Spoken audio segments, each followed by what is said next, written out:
Markets Now is brought to you by the 5-year anniversary of Brevant Seeds. Here's to 5 years of not just winning, but collecting one game-changing W after another. See all of our wins at Brevant.com/wins. Welcome to Markets Now. I'm Michelle Rourke with John Heinberg of Total Farm Marketing. It was an up day in the livestock futures, a down day in the grains. And let's start off with corn, new contract lows in both old and new crop corn, John. And we continue to see these record high yield estimates, and the one out of StoneX at 188. Is that what pressured the market here today? I don't think it helped, that's for sure, in that regard. I mean, the market's anticipating a pretty big yield number coming off the USDA here for that August 12th report. Obviously that might be the outlier to the upside. We'll have to see. I mean, I don't think anybody believes that number is actually going to be out there as we get through the marketing year and get into January when we get those final yield numbers.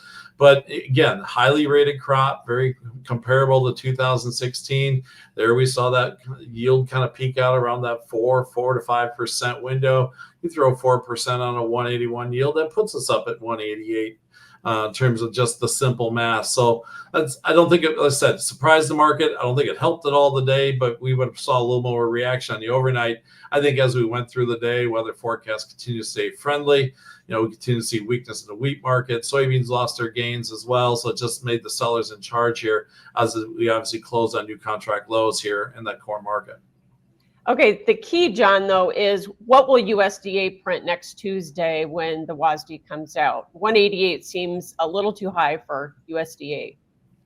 It does. Again, there can be some surprises, and we've seen some big adjustments over the past for, that kind of come out of the blue. To me, I'm thinking a number around the 184, 85 window might be something that we could see. I think the market would handle that very easily.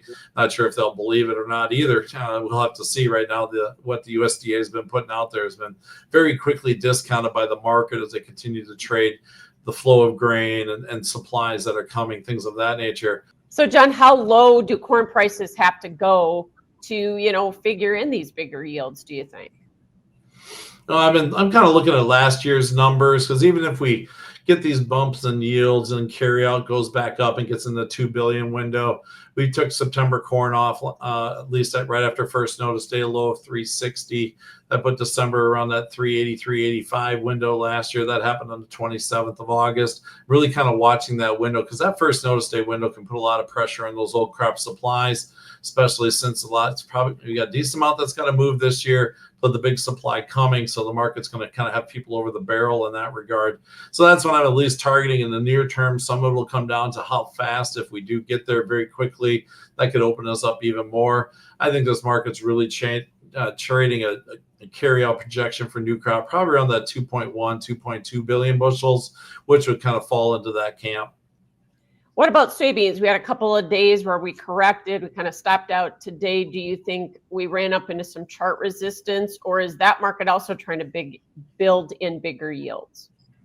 I think the bigger yield is definitely on the mindset there. We also got that number of 53.6 bushels per acre from StoneX today. So that just adds quite a bit to the carryover. That's 150, 160 million bushels onto the pile. So that, without any demand changes or anything along those lines, that puts us back close to the 500 million bushel mark. That's going to really weigh on prices. And I think that was something that came into this today. But unlike corn, though, we do have an issue on demand in the soybean market right now. We're struggling against those South American supplies, and just China wanting to stay out of the U.S. market probably as long as it can here, given trade war conditions and things of that nature that are out there. So with that, I think this market looks like it's got some more weakness to it. 960 was a target area I had. But unfortunately, if we start getting that carryout number growing even, up into those upper fours, 500 window, that number could get even lower. Right now, we just need to find some demand here. China's still absent from the U.S. export market, probably the longest window we've seen. That we need maybe prices are going to go try to find that Chinese demand. In your opinion, how low do prices have to go on soybeans to get China to start buying? I think that 960, 950 window, it's another 30, 40 cents down from here. That'll get us pretty comparable in some of the deferred months against South American prices. And that's where we're going to usually see that Chinese demand kick in. They need beans for October, November, December. Those are usually the beans that we fill. Unfortunately, we've seen a lot of activity out of Argentina and Brazil fill some of the September contracts, which we used to get a hand in, but this year it seems like we're going to be missing it. I do think, though, when China does step in the market, it's not going to be as what we expect. It might be a very short window. They're going to get their supplies to get the needs covered and step away again, just given the fact that there's so many global bushels out there, as well as just the massive amounts of soybean meal. So, John, everybody is so bearish corn and soybeans right now, but is it possible that we could put an early harvest low in? I think so. A lot of times you price in the most negative before we actually get into harvest. So that's what I'm kind of watching for here when I talk about some of those other targets I was looking at for prices. That maybe that's just a spot where things are cheap enough and we can start working ourselves higher. Little concerned, though, that rallies might be very muted this fall into winter, just given the global competition that's going to be out there. If we start pushing prices too much higher, we're going to quickly fall out of favor in terms of the export market, and that's just going to be one of those silent lids that could keep prices limited, at least in the current situation. Okay, so the wheat market, more contract lows there. Can wheat, I guess, stop going down if corn is going down, or what's driving that market so much lower? That wheat market's obviously technical picture's ugly right now. It just feels like we're going to go challenge $5 and let's see what happens when we get there. You're looking at global supplies. You got harvest going on across the northern hemisphere. Some areas aren't as good as that they thought. Ukraine, I saw their numbers were significantly lower than last year in terms of production, but there's still just wheat bushels moving right now. Not to mention what we're wrapping up KC wheat harvest here, but we still got spring wheat. We still got the SRW harvest going on. So there's bushels still kind of into the pipeline. So that's the biggest concern right now. Now, demand for wheat on the export side of it, it's actually been pretty good. We've seen some good sales, we've seen some decent shipments, but it's still, the wheat prices globally are still driven by Russian wheat prices, and that's still a big factor in this. With the talk of new restrictions against Russia, it's impacted the ruble, the Russian currency, making Russian wheat just a little more available to the world, and that's weighed on wheat prices here as well. Cattle market, we did see a record cash trade last week and all-time highs here in these nearbys again. What do you think can slow down this market? Because boxed beef was certainly supportive today. It's still going to come down to the consumer and retail demand. Saw some headlines today, too, that ground beef, though, has hit its highest prices ever. And that's probably still the one area where the average consumer, is still needing is to pick up the ground beef in that regard. So we'll have to still watch that. If we do see any consumer shakiness, that'll bring beef prices down. But sure, right now, though, it's still a combination of the supplies. I saw some really just lofty cattle price numbers on some of the regional sale barns today. I expect cash trade to probably be steady to higher. We did trade that August contract at 235 and a tick over that.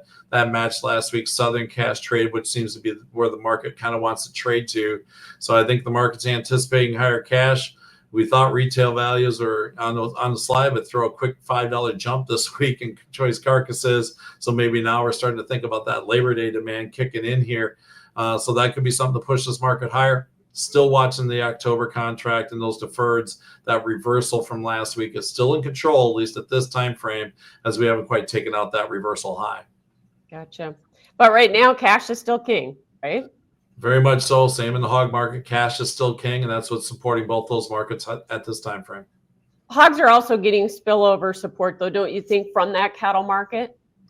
I think so. Obviously, we're just seeing a lot of money flow into the livestock sector here for really the whole year. You look at the length that the funds are holding; they're very comfortable holding long positions in both those markets. I think that's also just tied to the tightness in the meat supply, and just still the U.S. consumer loves protein. We've just noticed that beef consumption year over year is up 4%. Here in the United States. Some of our diets that we have now. And I think that's just something that keeps a little bit of a boost underneath this hog market. And like I said, cash prices have been pretty solid, and that's given this market some support as well.